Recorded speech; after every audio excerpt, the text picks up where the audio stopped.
A poor cleaning lady was falsely accused by a millionaire CEO of stealing from his car, but what happened next will leave you speechless. A sleek black Range Rover gleamed in the sun, belonging to none other than Raymond Cole, the city's flashy young millionaire. But as Raymond and Clara step into the mall, a hooded young man crouched beside the SUV, glancing around nervously. With a swift motion, he cracked the back door open. His hand reached inside. "Hey, what do you think you're doing?" A sharp voice rang out. Startled, he jerked up and turned. Standing a few feet away was Rebecca, a cleaner in a faded blue uniform, gripping a mop and a trash bag. She had seen everything. Without a word, the thief took off, vanishing into the crowd. Rebecca's eyes shifted to the open door. Cautiously, she stepped toward it, unaware that a security camera was watching her every move, and so was someone else. Rebecca took a cautious step forward, eyes locked on the open door of the luxury SUV. Her heartbeat quickened as she approached. Was something stolen? Was someone still inside? She leaned slightly and peered in.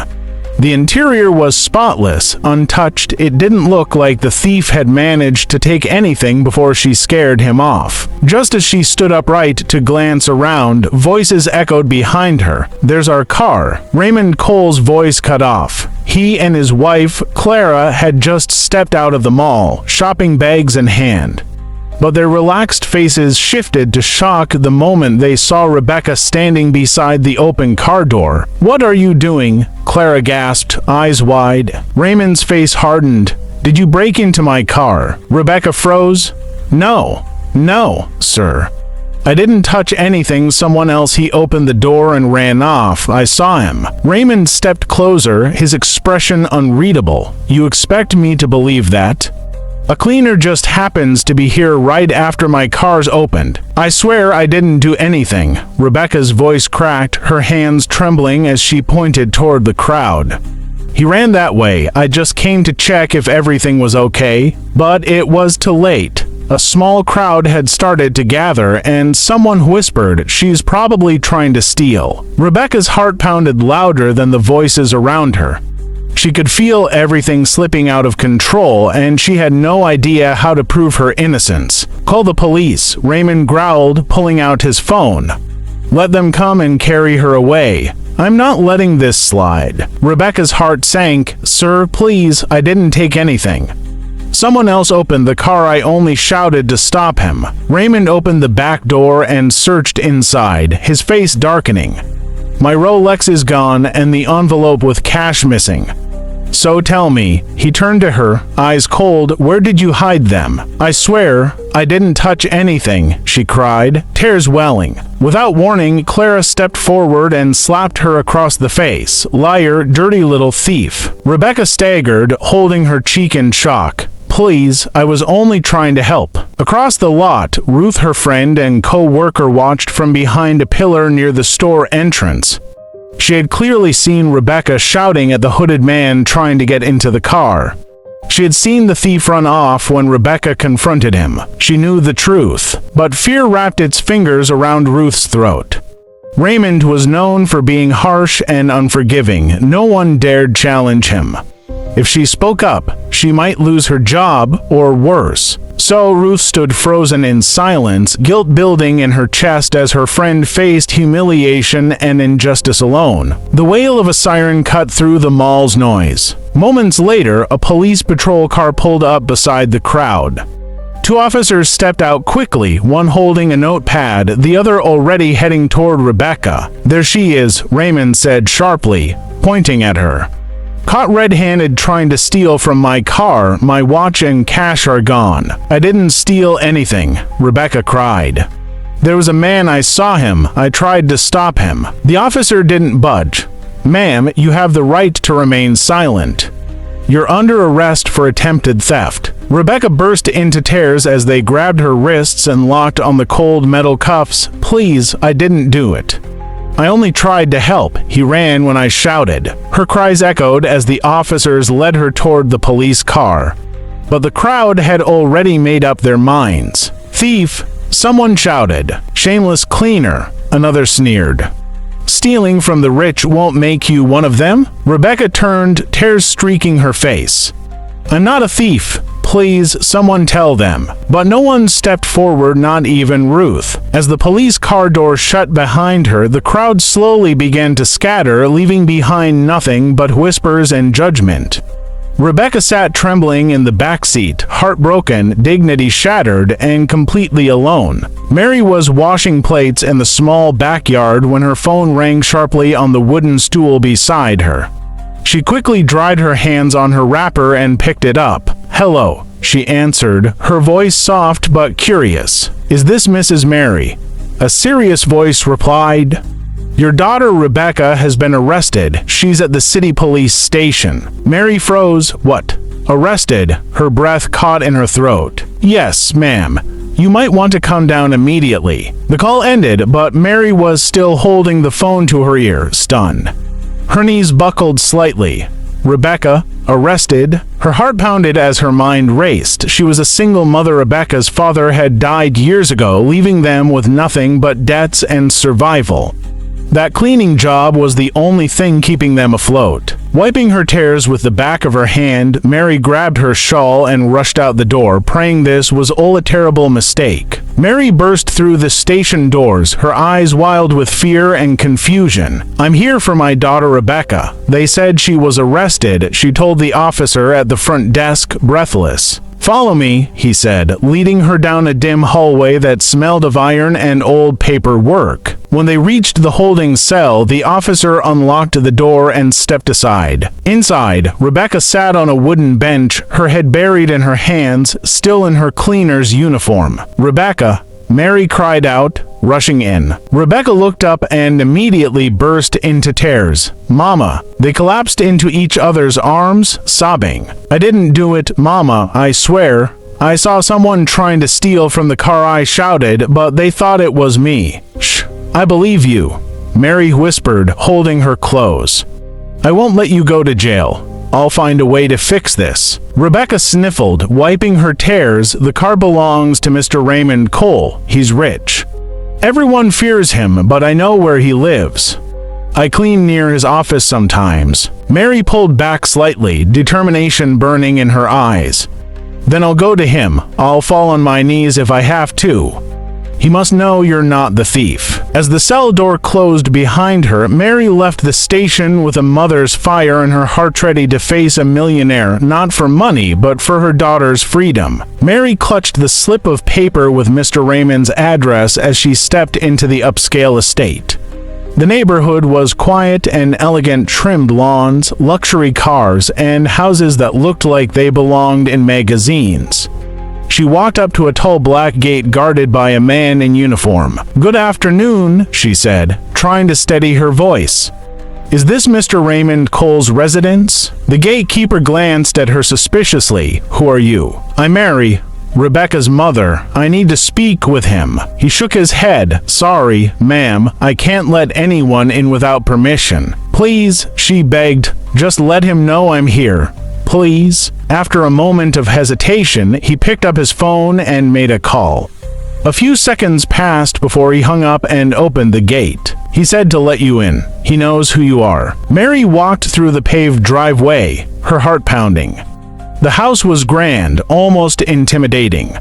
Just then, Raymond stepped out of the front door wearing a dark shirt and a stern look. So, you're the mother of the thief, he said coldly. Mary's eyes filled with tears. Sir, my daughter is not a thief.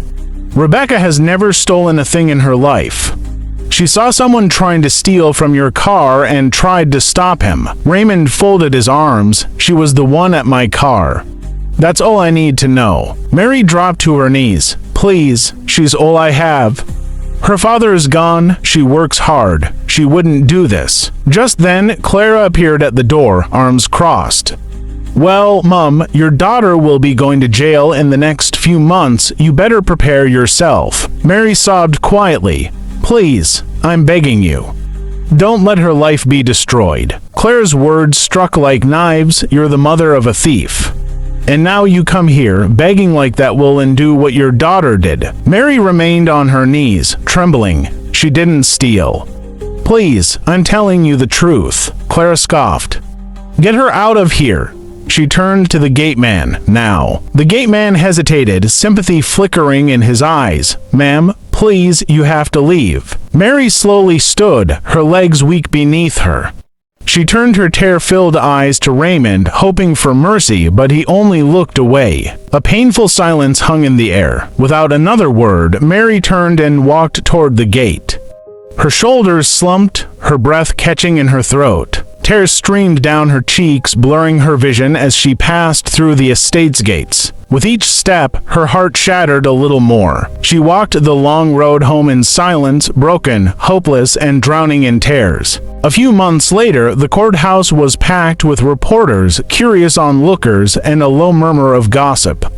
The air felt heavy, pressing on every anxious breath. Mary sat in the back row, gripping a faded photo of Rebecca as a little girl with a gap-toothed grin. But that child was gone. At the defendant's table sat Rebecca in an orange jumpsuit, wrists cuffed, face gaunt and pale. Her eyes were ringed with sleepless shadows, her lips trembled. When she turned to meet her mother's gaze, silent tears fell down both their cheeks. Near the front, Raymond and Clara sat side by side, dressed in expensive suits. Raymond's jaw was tight, arms crossed in satisfaction. Clara leaned closer, a smug smile on her face as she whispered in his ear, eyes never leaving Rebecca. The prosecutor spoke with cold precision. Your Honor, the evidence confirms the defendant was at the vehicle when the theft occurred. Though the stolen items weren't recovered, her presence and suspicious behavior are clear. Rebecca's lawyer stood quickly. Your Honor, she's innocent. She tried to stop the real thief. She has no criminal history. She's a cleaner who struggled to make ends meet with dignity. But the judge's expression never softened. He read the sentence slowly, heavily, each word sinking like a stone in water. Rebecca Collins, you are hereby sentenced to 3 years in state prison for attempted theft. Rebecca let out a broken sob and fell to her knees. The guards caught her, holding her up as she wept uncontrollably. Mary cried out, lunging forward. Rebecca, no, baby. I'm sorry.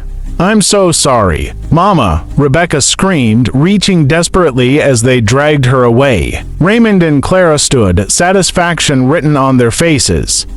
Clara even allowed herself a small, satisfied clap before taking Raymond's arm. The room buzzed with whispers, but Mary only fell to the floor, shaking with sobs. As the heavy door slammed shut behind Rebecca, the world seemed to tilt off its axis. Raymond and Clara exchanged a pleased glance before leaving the courtroom. Outside, as the crowd began to disperse, a single question hung heavy in the air. What really happened to the missing watch and cash? One gray afternoon, Mary sat on her front porch, staring blankly at the street, lost in grief.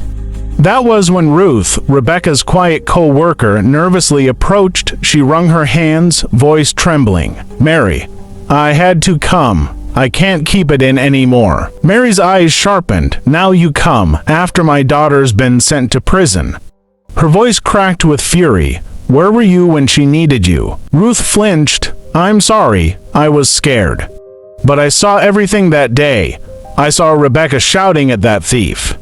She didn't steal anything. She was trying to stop him. Mary's breath caught. You saw it. You're only telling me now. Ruth's eyes welled up. I know. I was a coward. But listen, there were cameras at the mall. The security cameras must have caught it. If the police check them, it'll prove she's innocent. Mary wiped her eyes roughly. The fury in her heart gave way to a fragile hope. CCTV, she whispered. She stood quickly, her hands trembling. You're sure? Ruth nodded, crying now. Yes, I swear. Mary exhaled shakily, a tear sliding down her cheek, but this time not just from grief. She grabbed her worn handbag and turned back to Ruth. Then we're going to the police. Right now. I'll make them look at those cameras. I won't let my baby sit in prison for something she didn't do. With new determination burning in her eyes, Mary locked her door behind her and set off ready to fight. Ruth and Mary hurried down the cracked sidewalk toward the police station, their footsteps urgent.